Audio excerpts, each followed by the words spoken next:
नमस्कार, मैं doctor Vijay Singh Mavai, associate professor राजकीय कन्या महाविद्यालय सवाई माधोपुर। आज आपसे मुखातिब होते हुए बीए पार्ट सेकंड के प्रश्न पत्र प्रथम के टॉपिक बलवंत की उपलब्धियों के अंतर्गत एक सुल्तान के रूप में उसकी जो उपलब्धियां हैं उसमें शेष रहे भाग के बारे में अध्ययन करेंगे। यानी हमने पूर्व में बलवंत के प्रधानमंत्रित्व काल के बारे में अध्ययन किया और उसके बाद हमने उसके सुल्तान के रूप में उसके जो कार्य थे उसके अंतर्गत ताज की प्रतिष्ठा को बढ़ाने के लिए या राजत्व सिद्धांत के रूप में उसके जो कार्य थे उसके बारे में हमने अध्ययन किया। और इसी दिशा में जो राजत्व सिद्धांत के का हमने अध्ययन किया उसी में आज शेष रहे भाग के बारे में हम अध्ययन करेंगे। जैसा कि उन्होंने राजत्व सिद्धांत दिया, ताज की प्रतिष्ठा को बढ़ाने का जो कार्य किया उसके लिए उन्होंने सिद्धांत दिए और उसकी विशेषताओं से हमने आपको अवगत कराया। अब उस सिद्धांतों के अनुपालना करते हुए बलवंत ने क्या कदम उठाए कि अपने सिद्धांतों को प्रतिष्ठापित करने के लिए उन्होंने क्या कार्य किए उसके बारे में हम आज पढ़ते हैं। तो पहला यह है कि हमने जो राजत्व सिद्धांत है उसकी दिशा में बलवंत ने जो कार्य किया कि सुल्तान की प्रतिष्ठा की स्थापना कैसे हो, उसमें पहला जो उसका कदम था जिसमें उसने जो कदम उठाया वो है अपने व्यवहार को गंभीर व एकाकी बनाना। बलवंत ने अपने जो आचरण को एक गंभीर और एकाकी बना लिया, अपने बर्ताव को, जो कि एक सुल्तान के लिए अति आवश्यक है। सेकंड इन्होंने जो कदम उठाया वो है जन साधारण से मिलना बंद करना। यानी जन साधारण से वो मिलने में कतराते थे। एक सुल्तान की प्रतिष्ठा बनाए रखने के लिए जनसाधारण से मिलना जुलना कम कर दिया। यानी कोई बहुत ही जरूरी काम हो तो वजीर के थ्रू अपनी बात पहुंचा सकते थे। यानी जो नेक्स्ट तीसरा जो हम इसकी जो कदम है उसमें उसने ये प्रावधान किया कि राज दरबार में केवल उसका वजीर ही उससे बात कर सकता है। और नेक्स्ट जो कदम उठाया उसके अंतर्गत उन्होंने सिजदा व पैबोश की नीति का अवलंबन करना। यानी सिजदा घुटने पर बैठकर सिर झुकाना। सुल्तान के सामने जब भी कोई व्यक्ति जाता है तो मुझे सिजदा करना है तो घुटनों के बल पर बैठकर वो सिर झुकाकर उनका अभिनंदन उनका करता था। और पैबोस जो है उसके अंतर्गत व्यक्ति को लेटकर सुल्तान के चरण चूमना पड़ता था। तो सिद्धा और पैबोस की जो परंपराएं हैं वो उन्होंने अपने इसमें लागू की। इस परंपरा का उन्होंने अनुसरण किया। और नेक्स्ट जो इस दिशा में इसका कार्य था वो था उच्च वेतन प्राप्त करने वाले तथा भय जागृत करने वाले अंग रक्षकों को नियुक्त किया, जो नंगी तलवारें लिए सिंहासन के चारों ओर खड़े रहते थे। यानी उसने अपना बर्ताव ऐसा किया कि जब वो सिंहासन पर बैठता था तो उच्च वेतन प्राप्त जो भोगी व्यक्ति थे और नंगी तलवार लिए उसके पास खड़े रहते थे ताकि भय मुक्त वातावरण वो उन्होंने पैदा कर दिया था। तो ये राजत्व के सिद्धांत या ताज की प्रतिष्ठा बढ़ाने के लिए दिशा में जो उन्होंने कार्य किया सुल्तान, के पद पर पदासीन होने के बाद। तो ये पहला उसका जो कार्य था। अब दूसरा जो सुल्तान रहते उन्होंने कार्य किया वह है केंद्रीय शासन को सुदृढ़ करना। यानी नेक्स्ट, पहला तो ताज की प्रतिष्ठा बढ़ाने का कार्य किया उन्होंने सुल्तान पर रहते हुए, जिसमें राजत्व सिद्धांत दिया, उसको इम्प्लीमेंट करने के लिए उन्होंने क्या क्या नियम बनाए और उसको फॉलो करवाया लोगों से। उसके बाद में जो है उन्होंने जो सेकंड नंबर पर उनका जो कार्य था वह केंद्रीय शासन को सुदृढ़ करना। क्योंकि जब भी एक राजा सफल जब भी हो सकता है जब उसका केंद्रीय शासन सुदृढ़ हो, योग्य व्यक्ति उसमें हो। तो इसके लिए उन्होंने कार्य किया, यानी शासन के समस्त अधिकार जो है उन्होंने सीधे अपने हाथ में ले लिए, अपने अधिकार में ले लिए। शासन के समस्त अधिकार एक राजा में या सुल्तान में निहित हो गए, उसकी आज्ञा ही कानून हो गया। यानी सुल्तान जो कहता है वही कानून है, इसका उन्होंने अवलंबन किया। और नेक्स्ट जो केंद्रीय शासन के अंतर्गत उनका कदम था वो है प्रांतीय सूबेदारों पर कठोर नियंत्रण रखना। यानी हमेशा जब भी सूबेदार उपसंघ के लिए स्वतंत्र होते थे तो केंद्रीय सत्ता को वो चुनौती देते थे। इसलिए उन्होंने जो है प्रांतीय सूबेदारों पर कठोर नियंत्रण स्थापित करने का प्रयास किया। ये आमूलचूल परिवर्तन उन्होंने जो केंद्रीय संगठन में गए और उसमें जो है शासन में किया। और नेक्स्ट है जो शाही आदेश है उनकी अवहेलना करने वाले लोगों के विरुद्ध सख्त कार्रवाई करना। यानी जो भी व्यक्ति शाही आदेशों की अवमानना करेगा उसके खिलाफ कठोर कार्रवाई अमल में लाई जाएगी, और उन्होंने अमल में लाई भी। और दूसरा इसका नेक्स्ट जो है कार्य इस दिशा में रहा वह है प्रांतीय सूबेदारों की एक जगह से दूसरी जगह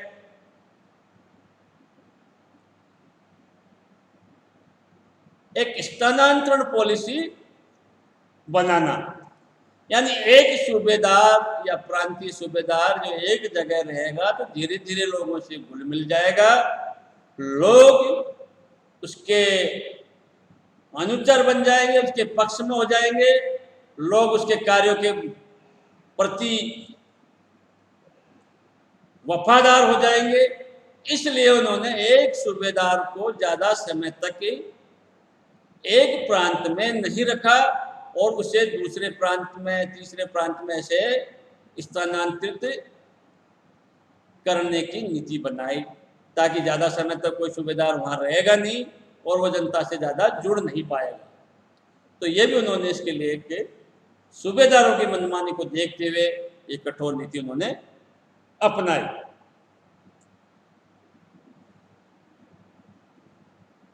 ताकि इनमें घनिष्ठता न हो सके। और नेक्स्ट इसमें जो केंद्रीय शासन के अंतर्गत जो उन्होंने किया हुआ है निम्न वंशीय व अयोग्य व्यक्ति की पदों पर नियुक्ति न करना। यानी निम्न कुलीन व्यक्ति है, निम्न वंश का व्यक्ति है, अयोग्य व्यक्ति है तो उसको वो किसी पद पर उसकी नियुक्ति नहीं करते थे। एक तरह से योग्यता का उन्होंने ध्यान दिया, लेकिन योग्यता में उन्होंने उच्च कुल का ध्यान अवश्य रखा। तो केंद्रीय शासन के बारे में उनके सुदृढ़ करने की दिशा में उसके कार्य थे। अब केंद्रीय शासन के बाद आ जाता है सेना का पुनर्गठन। तो जब एक सेना मजबूत होगी तो एक सुल्तान निर्भीक रहेगा, सुल्तान की अपनी सुरक्षा और साम्राज्य विस्तार की दिशा में अच्छी तरह कार्य कर सकेगा। तो इसके लिए उन्होंने आराज जो सैनिक संगठन है उसको मजबूत करने का कार्य किया। और इसमें जो आरिज ए मुमालिक या दीवान आरी का जो पद होता था सेना में, उसकी प्रतिष्ठा को बढ़ाना तथा एक महत्वपूर्ण व्यक्ति इमादुल मुल्क को उस पर नियुक्त किया, जो कि योग्य था, विश्वास पात्र था। तो दीवान अर्ज या आरिज मुमालिक का जो पद है, उस पर एक विश्वसनीय योग्य व्यक्ति को उन्होंने बिठा करके सेना को मजबूत करने का कार्य किया, उसका पुनर्गठन किया, उसको नए सिरे से उसमें लोगों को, योग्य व्यक्तियों को उसमें जोड़ा। और नेक्स्ट इसमें जो उन्होंने कार्य किया कि सैनिकों का पूरा विवरण दर्ज किया गया, यानी उन्होंने एक ऐसा उनका जो बायोडाटा है वो रखने की व्यवस्था की ताकि उसकी पूरी डिटेल सुल्तान के पास हो। और नेक्स्ट जो इसमें सेना के पुनर्गठन की दिशा में उन्होंने कार्य किया वो है सैनिकों की संख्या में वृद्धि कर उनके प्रशिक्षण की समुचित व्यवस्था की, ताकि एक प्रशिक्षित सैनिक उसके पास आए। तो इसके लिए उन्होंने प्रशिक्षण की व्यवस्था की। इसके नेक्स्ट जो है, इसी में जो कार्य था उनका वो है पुराने दुर्गों की मरम्मत करवाई, वह नवीन दुर्गों का निर्माण कराया। इसमें कंपिल, पटियाली व भोजपुर आदि प्रमुख जो किले जो ने स्थापित किए थे वो इसके अंतर्गत आते हैं, जिनका निर्माण करवाया इन्होंने। और नेक्स्ट इसमें जो है सैनिक पुनर्गठन में जो है स्वामी भक्त सेना नायकों के अंडर में, उनके अधीन चुने हुए सैनिकों को दुर्ग की सुरक्षा में रखा गया। और दूसरी बात जो यह है कि हमेशा जो जिस प्रकार से युद्ध के समय, हमले के समय जो व्यवस्था होती है कि रसद की प्रॉब्लम आती है, तो उसके लिए उन्होंने दुर्गों में पर्याप्त रसद सामग्री रखी है। और नेक्स्ट जो है इसका जो चौथा जो है कार्य था सुल्तान के रूप में, वो है न्याय व्यवस्था संबंधी कार्य। तो उन्होंने निष्पक्ष न्याय व कठोर दंड विधान का प्रावधान किया। बदायूं सूबेदार मलिक बकबक व अवध सूबेदार हेवत खां को भी उन्होंने कठोर दंड दिया। यानी चाहे वो सूबेदार हो, चाहे कितना भी निकटतम व्यक्ति हो, अगर उसका कोई अपराध है तो उसे कठोरतम दंड दिया गया। और उसका ये ताज़ा और समक्ष उदाहरण था लोगों के, तो मलिक बकबक और हेवत खां का, उनको भी उन्होंने बख्शा नहीं। और धार्मिक विवादों में सहायता के लिए उन्होंने जो है सद्र तथा मुफ्ती नामक पदों का प्रावधान रखा था, जो कि उसका सहयोग करते थे। अब जब कोई भी सुल्तान तभी सुरक्षित रह सकता है जब उसको कि उसकी गुप्तचर व्यवस्था कितनी मजबूत है। तो इसके लिए उसका दूसरा नेक्स्ट जो कार्य था वो था गुप्तचर व्यवस्था संबंधी कार्य। गुप्तचरों को समय वारिद कहा जाता था और गुप्तचर विभाग के प्रधान अधिकारी को वारिद मुमालिक कहा जाता था। गुप्तचर व्यवस्था कठोर थी। गुप्तचरों के ऊपर भी उन्होंने गुप्तचर रखे ताकि उनकी वो सीआईडी कर सके। और राज्य की वित्तीय व्यवस्था संबंधी उसके क्या कार्य थे, तो तत्कालीन स्रोतों से पता चलता है कि उन्होंने राज्य की आय को बढ़ाने और आर्थिक और वित्तीय स्थिति को सुदृढ़ करने के लिए हर संभव प्रयास किया। और नेक्स्ट जो उसका महत्वपूर्ण कार्य था, जो कि उसके लिए सबसे बड़ी समस्या थी, तुर्काने चहलगानी का अंत। ये जो चालीसा नामक जो संगठन था उसका अंत किया, क्योंकि उसके लिए सबसे बड़ी समस्या थी। यानी इल्तुतमिश की मृत्यु के उपरांत चालीसा मंडल, जो कि अमीरों का संघ था, ने सुल्तान को कठपुतली बना लिया था। तो सुल्तान बलबन ने बर्बरता पूर्वक इस चालीसा के सदस्यों को छिन्न-भिन्न कर दिया, उन्हें कठोर दंड दिया और उनको पुनः संगठित होने का अवसर नहीं दिया। तो इस प्रकार तुर्काने चहलगानी भी समाप्त हो गए। और उसके बाद सैनिक उपलब्धि उसकी क्या रही। सैनिक उपलब्धि के अंतर्गत उन्होंने क्या कार्य किया, क्या उन्होंने अच्छा कार्य किया, जो अपनी सेना के माध्यम से उसकी मजबूती के लिए उसके द्वारा उन्होंने अपने हितार्थ कार्य किए। तो इसमें जो है कतेहर या रुहेलखंड में जो सुल्तान काफी दिनों से कर वसूल करने में जो अड़चन आ रही थी और राजपूत लूट मार करके उसमें जो प्रॉब्लम पैदा करता था, तो उसके लिए सेना भेजकर उन्होंने उन लुटेरों पर कठोर कार्रवाई की। उनके मार्ग जो सुरक्षित नहीं थे, वहाँ पर उन्होंने, चाहे वो अमरोहा हो, चाहे पटियाली हो या काम्पिल हो, जहाँ की लूटमार का धंधा ज़्यादा प्रचलित था, अतः इन गांवों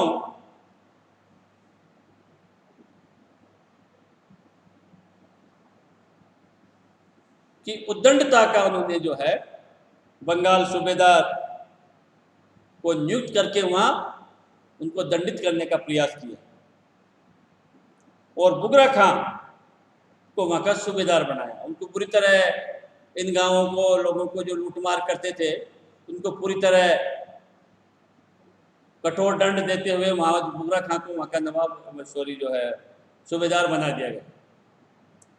उसके बाद मंगोल नीति जो है उसकी है, उसमें जो उन्होंने क्या किया मंगोल नीति के अंतर्गत, क्योंकि उस समय मंगोल संकट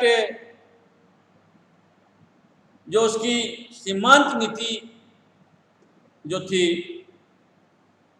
उसमें मंगोल काफी उसके मार्ग में बाधा उत्पन्न कर रहे थे। तो उन्होंने जो है संपूर्ण सीमांत प्रदेश को दो भागों में विभाजित कर दिया। पहले वहाँ जो है दुर्ग बनवाए उन्होंने, कई नए दुर्ग बनवाए, और वहाँ जो मंगोलों के अलावा जो खोकर जाति थी, जिसका हमेशा अटैक रहता था, उनका दमन पूरी तरह किया। और वहाँ पर जो है अपने चचेरे भाई शेर खां को वहाँ का जो है जिम्मा उसने दिया। और शेर खां के मरने के बाद जो है वहाँ के जो प्रदेश है सीमांत, उसको दो भागों में उन्होंने विभाजित कर दिया।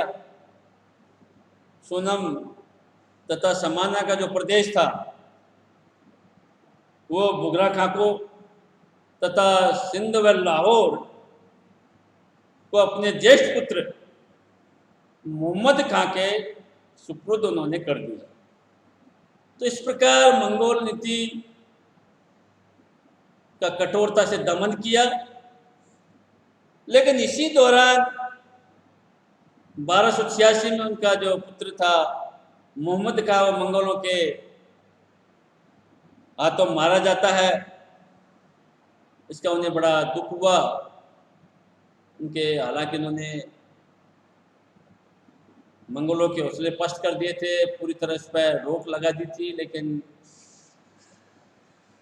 अचानक वो उनके ऊपर अटैक जो होता है उनका सामना करने के लिए जाता है, तो उसमें मारा जाता है, तो उसको सहन नहीं कर पाए और 1287 में खुद बलवंत की भी मृत्यु हो गई। तो इस प्रकार बलवंत ने एक सुल्तान रहते हुए जो कार्य किए,